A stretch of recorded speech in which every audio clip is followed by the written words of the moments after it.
और आज हम लोग बात करने वाले हैं, क्या बात करने वाले हैं आज हम लोग बात करने वाले हैं, है ना, संयोजकता के बारे में। किसके बारे में? आखिर ये संयोजकता का काम क्या है? संयोजकता यानी वैलेंसी, संयोजकता यानी वैलेंसी का क्या काम होता है? लास्ट क्लास में आपको याद होगा कि मैंने आपको वैलेंस इलेक्ट्रॉन और वैलेंसी किसी एटम का कैसे निकालते हैं ये मैंने आपको समझाया था, है? ठीक है।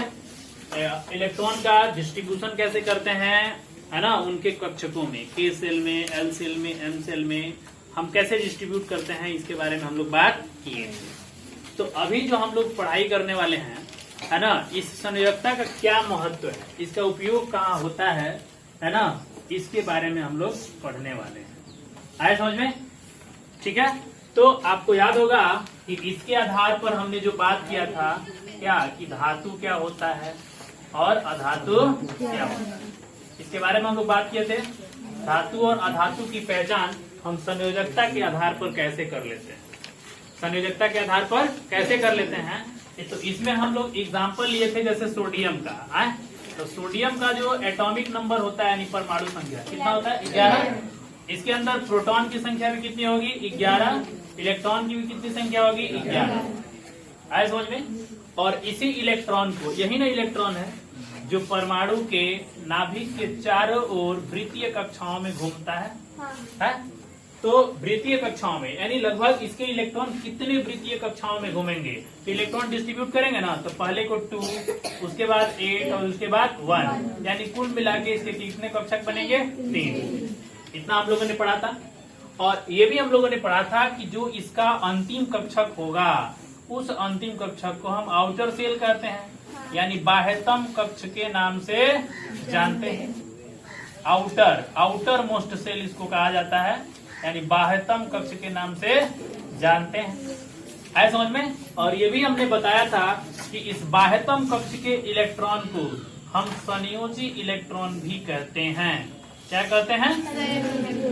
संयोजी इलेक्ट्रॉन भी कहते हैं। और ये भी हमने बात किया था कि यही संयोजी इलेक्ट्रॉन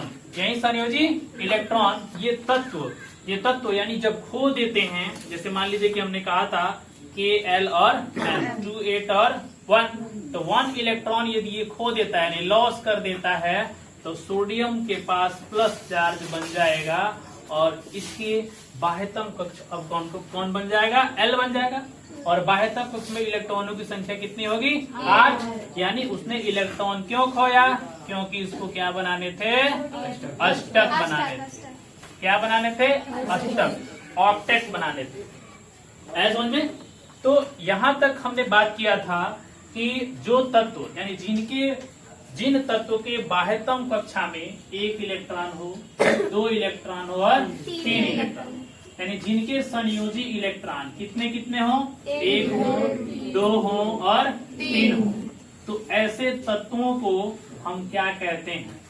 तो ऐसे तत्व जो है धातु कहलाते हैं। क्या कहलाते हैं? धातु। यानी इसको मेटल कहते हैं। क्या? मेटल। और ये भी हमने बात किया था, आपको याद होगा, है ना, कि यदि बाह्यतम कक्ष में इसके अलावा 4, 5, 6, 7, 8 इसके अलावा, है ना, 7 तक यदि हम बात करें तो इसको हम क्या कहते हैं? अधातु कहते हैं। यहाँ तक हमने बात किया था। और ये भी बात किया था कि जिसके बाह्यतम कक्षा में 8 इलेक्ट्रॉन रहता है, ऑक्टेट कंप्लीट रहता है। क्या कंप्लीट रहता है? ऑक्टेट यदि कंप्लीट रहता है, यानी ऑक्टेट यानी अष्टक पूर्ण होता है, तो ऐसे तत्वों को हम क्या कहते हैं?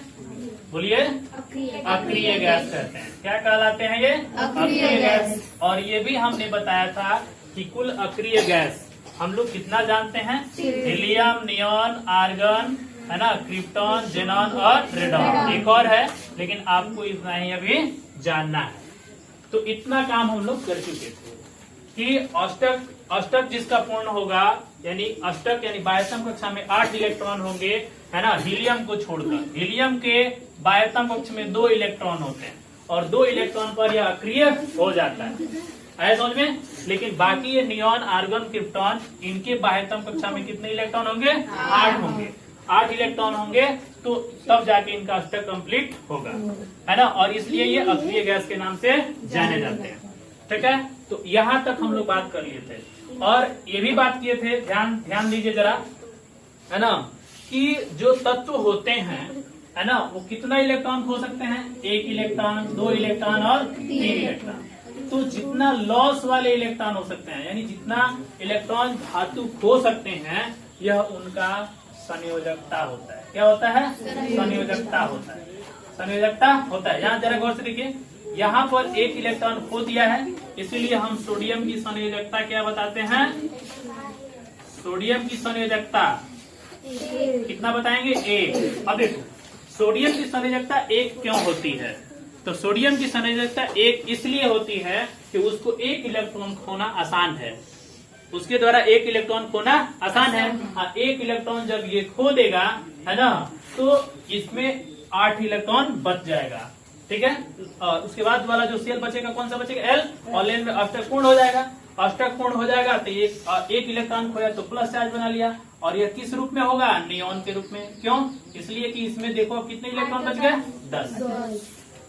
तो ये हमको देखना है कि सिर्फ और सिर्फ जो धातु होते हैं, जिनकी संयोजकता 1 होती है और 2 और 3 होती है, यही अपना इलेक्ट्रॉन खो सकते हैं, है ना। और इसलिए यही इन धातुओं की संयोजकता भी होती है, यानी धातुओं की संयोजकता और संयोजी इलेक्ट्रॉन एक ही होता है। लेकिन अधातु का संयोजकता और संयोजी इलेक्ट्रॉन अलग अलग होता है। जैसा कि हमने आपको बताया था कि क्लोरीन का एटॉमिक नंबर 17 होता है, आपको पता है। और इसमें इलेक्ट्रॉन कितने होते हैं? 17। प्रोटॉन कितने होते हैं? 17। इलेक्ट्रॉन डिस्ट्रीब्यूशन करने पर कितना मिलेगा? 2, 8 और 7। अब यहाँ गौर से देखिए, यहाँ पे गौर से देखिए, 1, 2, 3 यदि बाहर में रहेगा, कितना 1, 2, 3 तो आसानी से लॉस कर लेगा, है ना। लेकिन जब 1, 2, 3 से ज्यादा होगा तब इलेक्ट्रॉन ये लॉस नहीं करेगा, कहेगा कि हमको दे दो ताकि हम 8 को बन जाएं। अब ये 7 होगा तो ये कहेगा कि हमको चाहिए, कितना इलेक्ट्रॉन चाहिए? 1 चाहिए, है ना। बाह्यतम कक्षा में 7 है तो 1 इलेक्ट्रॉन यदि इसको और मिलता तब जाकर के इसका 8 बनता। क्यों? क्योंकि इसको ज्यादा से ज्यादा आसान है कितना खोना? 1, 2 और 3। इससे ज्यादा इलेक्ट्रॉन रहेगा तो इसको खोया नहीं जा सकता है, फिर इलेक्ट्रॉन लेकर के अष्टक पूर्ण करना पड़ेगा। तो यहाँ से 7 है तो 1 इलेक्ट्रॉन इसको मिलेगा, तब जाकर के 8 और 8 बनेगा। तो कहने का मतलब जिनके बाह्यतम कक्षा में कितने इलेक्ट्रॉन हो? 5, 6 और 7, तो ये 1 इलेक्ट्रॉन लेगा, ये 2 लेगा और ये 3 लेगा। कैसे पता चल रहा है? तो 8 में से घटा के बताएंगे, क्योंकि क्या पूर्ण करना है? अष्टक, है ना। तो जितना इलेक्ट्रॉन इनको बाह्यतम कक्षा में 8 इलेक्ट्रॉन बनाने के लिए लेना पड़ता है, यानी अष्टक बनाने के लिए लेना पड़ता है, वही उनकी संयोजकता होती है। जैसे पिछले टेस्ट में बहुत लोग गड़बड़ कर दिए हैं, है ना। इस संयोजकता हम निकालते कैसे हैं? तो संयोजकता और संयोजी में ये बात आप समझ लीजिए, बाहर वाले कक्षक में जितना इलेक्ट्रॉन आएगा वो संयोजी हो गया, है ना। कितना खोता है ऑक्टेट बनाने के लिए, चाहे कितना लेता है, वही संयोजी इलेक्ट्रॉन होता है। जैसे मान लीजिए ऑक्सीजन है, छोटा सा एग्जाम्पल लेते हैं ऑक्सीजन। अब जरा एक बात बताइए, ऑक्सीजन है तो इस ऑक्सीजन के पास, है ना, बाह्यतम कक्षा में कितने इलेक्ट्रॉन होंगे? 6 होगा ना। तो पूछा जाए संयोजी इलेक्ट्रॉन इसका कितना होगा? 6 होगा। लेकिन संयोजकता पूछा जाए तो अष्टक बनाने के लिए कितने इलेक्ट्रॉन की जरूरत पड़ेगी? तो अभी 6 तो खो नहीं सकता है, इसीलिए 2 इलेक्ट्रॉन किसी से ले लेगा, और जब ले लेगा तो इस पर कौन सा चार्ज बन जाएगा? माइनस। जितना इलेक्ट्रॉन लेगा उतना माइनस, और जितना इलेक्ट्रॉन खोएगा उतना प्लस। जैसे मान लीजिए एल्युमिनियम है, तो एल्युमिनियम 2, 8 कितना बन गया? 3 बन गया ना। तो 2, 8, 3 बन गया, इसका मतलब एल्युमिनियम अपना इलेक्ट्रॉन क्या करेगा? खो देगा। कितना खो देगा? अधिकतम 3 गो। तो 3 गो चार्ज बन गया, 3 गो खोना आसान है ना। लेकिन यदि क्लोरीन से कहा जाए कि क्या तुम इलेक्ट्रॉन खो सकते हो, ये कहेगा नहीं बाबा, मेरे पास इतना जांगर नहीं है कि मैं खोऊंगा। ये क्या कहेगा कि एक हमको कोई भिक्षा दे दो ताकि हम जो है 8 बन जाए। 8 बनने का मतलब ये भी नियॉन का रूप धारण कर लेगा, और जब 8 बन जाएगा तो नियॉन तो बनेगा, लेकिन F पर कौन सा चार्ज आएगा? माइनस, क्योंकि कितना लिया है? 1 लिया है। तो ये इलेक्ट्रॉन लेने और देने का जो कहानी है ना, यही संयोजकता होता है। तो इलेक्ट्रॉन लेने और देने का मतलब लेगा, इलेक्ट्रॉन लेगा तो माइनस चार्ज बनाएगा, और इलेक्ट्रॉन देगा तो प्लस चार्ज बनाएगा। है समझ में? इसीलिए इलेक्ट्रॉन देने वाले कौन होते हैं? धातु, यानी ये दानी है। भिखारी कौन है? धातु, है ना? क्यों? क्योंकि इलेक्ट्रॉन इनको लेना पड़ता है।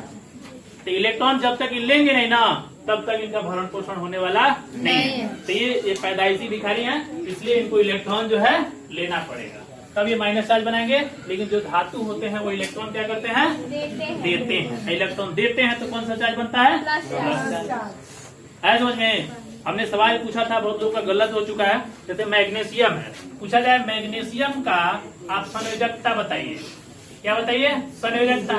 तो संयोजकता कहने का मतलब पहले इसको तोड़ेंगे तब ना पता चलेगा के सेल में कितना है, एल सेल में कितना और एम सेल में कितना है। तो जरा देखिए एम सेल में कितना है, 2 ना, तो ये आसानी से खो देगा, इसी में से खो देगा ना, क्योंकि 3 से कम है। 3 से कम है कि नहीं?